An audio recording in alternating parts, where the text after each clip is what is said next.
Boa noite, alunos. Espero que estejam todos bem. Hoje a gente vai para mais uma aula na disciplina de primeiros socorros, a nossa segunda aula, né? A gente vai falar um pouquinho sobre parada cardiorrespiratória e algumas hemorragias, tá bom? Como de costume, eu vou deixar o conteúdo lá para vocês estudarem, tá bom? E a atividade complementar para vocês responderem valendo nota, tá bom? Bons estudos. Então, vamos lá. Eu vou compartilhar a tela com vocês. E aí a gente começa a nossa apresentação, tá bom? Só um segundo. Então, a gente ainda está na disciplina de primeiros socorros, tá bom? O nosso segundo encontro. E aí a gente vai relembrar algumas coisinhas de ressuscitação ou reanimação cardiopulmonar, tá bom?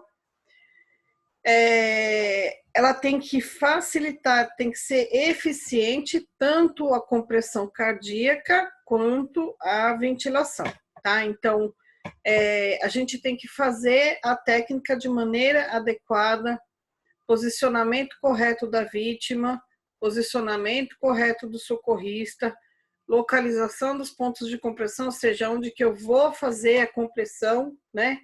Nessa posição, né? A via aérea pérvia, ou seja, a abertura da via aérea tem que estar adequada, né? A intensidade dos movimentos, ou seja, a frequência com que eu vou fazer essa reanimação tem que estar adequada, e a ventilação, tá? O ambu de maneira correta, tá? Alguns indícios de que a gente está fazendo isso de maneira correta melhora na cor da pele, então aquela cor que estava roxeada, ela começa a ficar mais rosadinha, tá? Movimentos ou espasmos e reflexo de tosse, tá? Erros que são comuns e que a gente não pode, sob hipótese alguma, fazer. Prestar atenção que a vítima não está posicionada numa superfície rígida. Então, caiu sobre uma espuma, um colchão, alguma coisa. A gente remove a vítima, põe numa superfície rígida, na prancha, no chão, mas tem que ser rígida, porque senão imagina eu fazendo a reanimação lá na vítima, em cima do colchão, eu vou baixar e ela vai baixar, eu vou baixar e ela vai baixar. E aí a gente tem que abaixar apenas o externo, então a gente tem que fazer compressão para fazer o movimento do coração, tá? A vítima não está na posição horizontal, está lá torta, né? Tá lá, não está na posição anatômica, está toda irregular. Eu não liberei a via aérea superior, então eu vou estar com alguma obstrução, com alguma coisa que a gente precisa corrigir, tá? Tirar antes de fazer a liberação de via aérea, tá? A ventilação. A boca ou a máscara não estão seladas e o ar escape, então a gente tem que segurar de uma maneira que eu vede toda a boca e o nariz na máscara do ambu, tá? Ou as narinas não estão fechadas, né? Se eu for fazer ventilação na boca, eu assopro pela boca e sai pelo nariz. As mãos estão colocadas incorretamente ou em um local inadequado sobre o tórax. Então, tá lá o externo, são dois dedinhos para cima do processo chifoide. A pontinha do externo, eu vou sentir essa pontinha, 2 dedos para cima, é onde eu vou começar a fazer a compressão. As compressões não estão profundas, né? Tá lá, baixei, baixei, baixei. Não, tem que ser compressão eficiente com até quase 5 centímetros de compressão.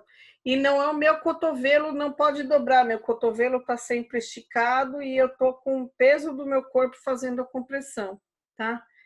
A razão entre a ventilação e a compressão não está adequada, 30:2, 15:2, tá? A RCP deixa de ser executada por mais de 5 segundos, eu já perdi toda a minha reanimação, tá? Então, Lembrando sempre de nunca fazer nenhum desses passos aqui, tá? Existe uma cadeia de sobrevivência de reanimação pelo American Heart Association, que é quem dá os cursos de ATLS, que é de primeiros socorros, de uma maneira com reconhecimento, tá? A cada 2 anos, eles são revisados e o certificado tem que ser refeito, tá? O curso tem que ser refeito. E aí existe uns elos da cadeia. Então, primeiro se reconhece que a vítima está em parada e eu aciono o serviço de urgência e emergência versus socorro. Começo a reanimação cardiopulmonar com as compressões. Precisa ter ritmo chocável, faço a desfibrilação, né, com desfibrilador. Feito isso, eu coloco no suporte avançado de vida, numa ambulância UTI, num resgate interno no hospital e dou os cuidados pós-PCR, tá? Então, para identificar o que causou a parada, tudo, e que eu vou ter que corrigir, tá bom? Observações importantes. Então, o ciclo se inicia com a compressão e termina com a ventilação. Então, antes era A, B, C, D, né? Abertura a respiração, né? A abertura de via aérea, respiração, circulação e desfibrilação. Agora, a primeira coisa que se faz é circulação, abertura de via aéreas, respiração e desfibrilação. As siglas são em inglês, por isso CABD, tá? Após checagem de pulso, ao término do ciclo, se tiver ausente, reinicia as compressões torácicas. O certo é quando efetuado com 2 socorristas, um ventila e marca o tempo e conta os ciclos, e o outro vai fazendo as compressões, tá? E vai dando o ritmo das compressões. Dado 1 minuto ao término desse primeiro ciclo, a gente faz a troca do socorrista, tá? Porque senão a gente não consegue, não aguenta ficar fazendo a compressão e ela não fica mais efetiva, tá? Fez 1 minuto de ciclo, checa o pulso, tá ausente, inverte e volta a fazer a compressão, tá? Aqui é uma tabelinha também da American Heart Association com algumas recomendações. Adulto, ou criança ou bebê, não está responsivo. Adulto, sem respiração ou com respiração anormal, que é aquele gaspe, né? Tá gaspeando, que a gente fala. Criança, se tiver sem respiração ou com gaspe, a gente já reconhece como está em parada cardiorrespiratória. Sem pulso palpável em 10 segundos para todas as idades. Aí isso aí é para gente que é profissional da saúde. Coloquei lá o pulso, né? Vi que está sem pulso, e não é aqui a gente vê o pulso na femoral, a gente já começa 10 segundos sem sentir o pulso, a gente já começa a reanimação. A sequência é compressão, abertura de via aérea e ventilação, tá? A frequência, no mínimo em 1 minuto eu tenho que fazer 100 compressões, esse é o ritmo. No adulto, foi o que eu falei, olha lá, 5 centímetros eu tenho que afundar esse tórax. Criança, depende da criança, até 5 centímetros também, e os bebês é de 4 centímetros, tá? Claro que na criança eu não vou fazer com as 2 mãos, né? E no bebê menos ainda, eu faço com 2 dedinhos, ou eu pego esse bebê em volta e eu faço a compressão com os 2 polegares, tá? Eu tenho que permitir o retorno total entre as compressões, então abaixou, levantou. A caixa torácica tem que afundar e levantar, tá? A cada 2 minutos a gente troca, 1 minuto eu faço o ciclo, a cada 2 minutos eu troco. Minimizar ao máximo essas interrupções entre as compressões, tá? E não interromper por mais de 10 segundos, tá? Via aérea, a gente vai fazer inclinação da cabeça, elevação da cabeça e do queixo, tá? exceto se a gente suspeitar de algum trauma, então aí eu vou só elevar a mandíbula, né? Puxar o queixo. A realização, a compressão e ventilação, a relação entre as duas, 30:2, então eu vou fazer 30 compressões e 2 ventilações com 1 ou 2 socorristas. E com 2 socorristas nos bebês, por exemplo, a gente faz 15:2. 15 compressão, 2 ventilação. Um socorrista, 30 compressão, 2 ventilação no caso de criança ou bebê, tá? Quando o socorrista não é treinado ou eu não tenho o umbu, por exemplo, eu vou fazer só a compressão, tá? Quando eu tenho uma via aérea avançada, se o paciente está entubado, por exemplo, eu vou fazer uma ventilação a cada 6 a 8 segundos. Então, conta lá. 1, 2, 3, 4, 5, 6, ventila. 1, 2, 3, 4, 5, 6, ventila, tá? E aí eu tenho que ver o tórax levantando e não o abdômen, né? Senão significa que não está entubado direito. E desfibrilação, a gente usa o desfibrilador quando a gente tem algum ritmo chocável e eu vou mostrar para vocês qual que é o ritmo que a gente usa o desfibrilador, tá? Então, aqui é mais uma tabelinha da American Heart Association, tá? Primeira coisa, a gente grita por ajuda, aciona o serviço de emergência, inicia a RCP, fornece oxigênio e coloca o monitor ou desfibrilador, se for o caso, tá? A cada 2 minutos eu vejo o ritmo. Se tiver um ritmo chocável, que é fibrilação ventricular ou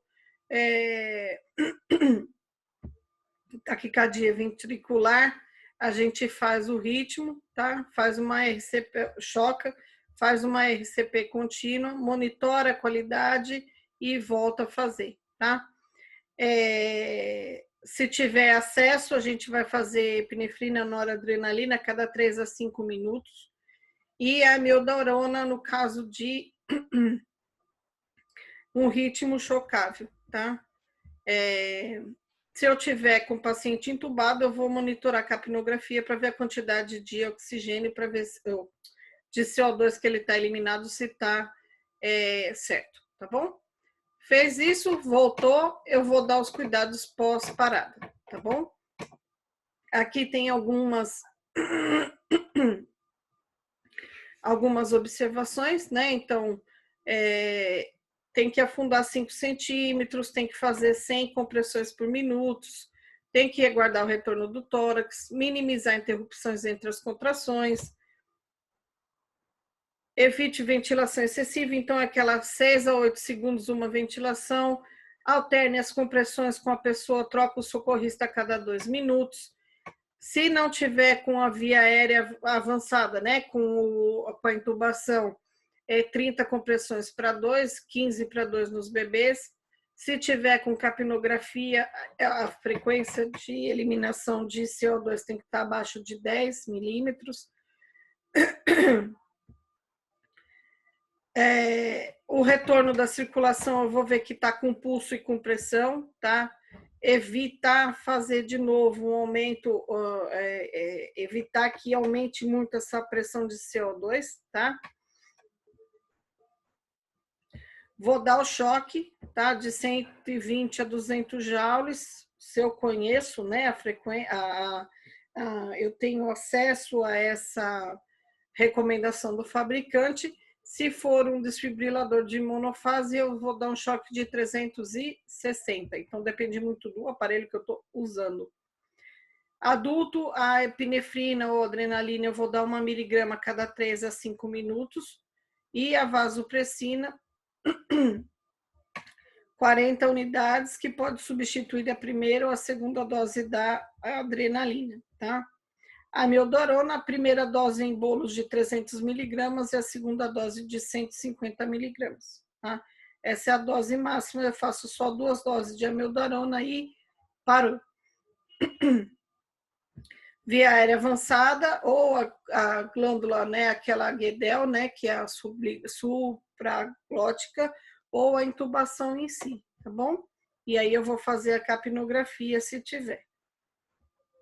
Causas reversíveis de uma parada cardiorrespiratória são 5Hs ou 5Ts.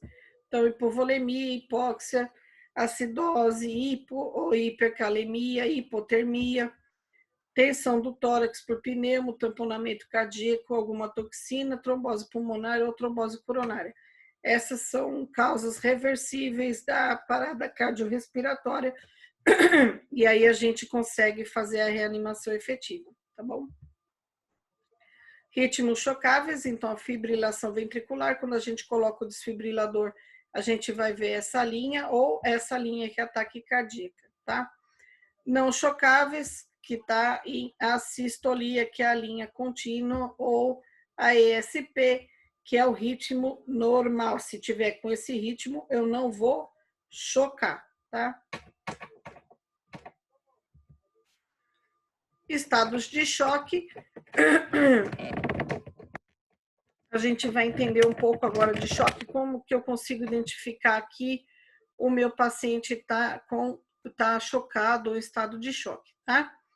Ele é caracterizado pela diminuição do fluxo sanguíneo nos órgãos vitais, tá? Ou diminuição do débito cardíaco, que vai propiciar uma diminuição desse fluxo, da oxigenação, tá? E aí isso vai provocar alguns sinais e sintomas iniciais nesse estado de choque, tá? O primeiro deles é o pulso que é rápido, então começou a perder sangue, a primeira coisa que o organismo vai fazer é provocar uma taquicardia. A pele vai ficando fria, pálida, úmida, a perfusão capilar, né? Ou seja, o pulso vai ficando mais lento ou até perder ele, e tem uma queda abrupta da pressão. Então, provocou uma hipotensão e uma taquicardia, são sinais clássicos de choque. Se a gente não reverter essa situação, o paciente para e a gente tem que fazer uma RCP, que é o que a gente acabou de ver, tá bom?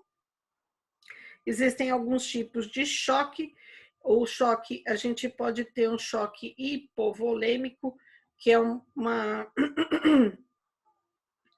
é um choque causado pela perda de grandes volumes de sangue, tá? Choque neurogênico, então a gente tem a dilatação dos vasos, que é provocada pela interrupção da comunicação entre o sistema nervoso central e lesão medular. Então, digamos que eu tive um trauma, uma lesão, o cérebro não consegue mandar estímulos para o coração e para os vasos, eu vou ter uma vasodilatação e um choque neurogênico. Choque cardiogênico, ele acontece por uma falha no coração, enquanto uma bomba cardíaca, ele não consegue bombear o sangue, ele está falhando. Choque séptico, que é por infecção, né? Então, algum caso de alguma infecção bacteriana, casos mais graves, então essa bactéria está no sangue, libera toxina, vai lesar a parede dos vasos sanguíneos e a gente fala que está em choque séptico. E choque anafilático, que é uma reação alérgica a alguns medicamentos. Penicilina, picada de inseto, comida, algum prurido que causou na pele, né? Alguma planta, alguma substância que irritou a pele. E se a gente não reverte essa situação, tem gente que tem alergia de chocolate no nível tão grande, que dá edema de glote, tá? E aí a pessoa para de respirar porque tampou a respiração, porque tampou a glote, tá bom? O tratamento, nos casos desse estado de choque, eu trouxe até aqui um exemplo para vocês da cânula orofaríngea ou cânula de Guedel, para vocês verem aqui, tá? Como ela fica, ela mantém a glote segura aqui, e aí a gente tem, por dentro dessa cânula, a gente consegue manter a via aérea funcionando, tá? Tratamento, a gente deixa essa posição em decúbito dorsal, então deitado de barriga para cima. Libero essa via aérea, dependendo da situação que a paciente está. No caso de vítimas inconscientes, a gente coloca o Guedel. Então, o Guedel, ele é assim, eu vou colocar ele primeiro voltado para o palato E quando eu chegar lá para trás com a cânula, eu viro ela para deixar ela nessa posição anatômica, tá bom? Administração de oxigênio, vou controlar alguma hemorragia externa, se eu estiver vendo, né? No caso do choque hipovolêmico, está perdendo muito sangue, eu vou controlar. No caso de uma fratura exposta, eu vou ter que imobilizar essa fratura e a gente vai ver nas próximas aulas. Lembrando sempre de prevenir a perda de calor corporal dessa vítima, né? Monitorando os sinais vitais constantemente. Nunca, sob hipótese alguma, para uma vítima, qualquer que seja, eu vou oferecer a ingestão de líquido, tá? Essa sensação de sede, essa boca seca, por exemplo, que a paciente, que a vítima vai estar referindo para você, é porque ela está perdendo muito líquido. Então, a gente só umedece os lábios com gás e umedecido em água para tirar essa sensação de sede, mas eu não dou água para ela beber, tá bom? A gente vai entender um pouquinho dessas hemorragias, quando elas são internas, que a gente tem uma perda dentro do corpo, né? E externa, que é para fora do corpo, tá? É intracorpórea e extracorpórea. Quanto ao vaso lesado, então essa hemorragia ela pode ser arterial, né? Quando vai jogando o sangue fora, né? Ele pulsa, então conforme a artéria vai pulsando, vai sendo liberado o sangue dessa artéria. Então o sangue vai jorrando como um movimento da artéria, tá? E é um vermelho vivo. Hemorragia, quando a gente tem uma hemorragia venosa, o sangue sai mais lento, que é da veia, mas ele sai contínuo num vermelho mais escuro. E capilar são os vasinhos, né? Cortou um vasinho da pele e só vai dando sangramento de levinho, tá? O organismo tenta controlar essas hemorragias com algum mecanismo. O primeiro deles é a vasoconstrição, então ele vai fazer a contração e a constrição desse vaso sanguíneo, tá? Quando ele se rompe. E o segundo mecanismo é a coagulação, que é através das plaquetas, né? Então ele forma como se fosse um tampão. Esse tampão chama-se coágulo, tá? A perda sanguínea ela pode ser considerada não grave ou grave, e não grave quando se perde 15% do volume total de sangue, que a gente tem de 3,5 litros a 4 litros, e o organismo consegue compensar essa perda.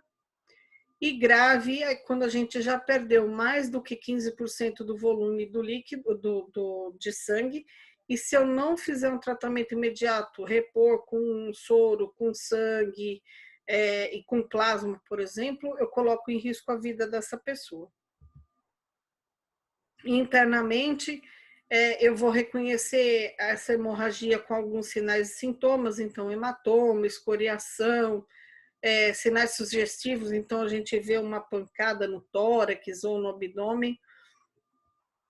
Quando a gente houver saída de sangue por algum orifício natural, então pelo nariz, pela boca ou pelo ânus, por exemplo, tratar essa paciente, tá? E transportar ela de maneira imediata, o mais confortável possível, para algum hospital, algum suporte de avançado, tá? Hemorragia externa, eu tô vendo, né? Tá na minha cara que tá sangrando, a paciente fica agitada, a pele fica pálida, úmida, fria, porque ela tá perdendo muito sangue, o pulso, de novo, taquicardia, hipotensão, sede, fraqueza. Se eu não reverter, o paciente tem uma parada cardiorrespiratória, e aí eu vou ter que reanimar esse paciente e tentar reverter essa situação que é um tanto quanto grave. Tem que ter uma atenção maior nos casos de presença de roupa de inverno ou lugar arenoso, porque pode camuflar alguma hemorragia. Então, se está sangrando, a areia está absorvendo, eu não vou estar vendo que o sangue está saindo. No caso do tratamento que a gente vai fazer de hemorragia externa, é a compressão, a elevação do membro, né? No caso de que eu estou vendo, né? Se não tiver uma hemorragia interna, eu posso elevar esse membro. Compressão dos pontos arteriais, então se está sangrando uma artéria aqui no pulso, eu pego ele um pouquinho mais para cima e vou comprimir essa artéria com 2 dedos para ele poder não continuar sangrando, tá? Ou pinçamento e a imobilização, tá? Então, aqui tem alguns exemplos, tá vendo, ó?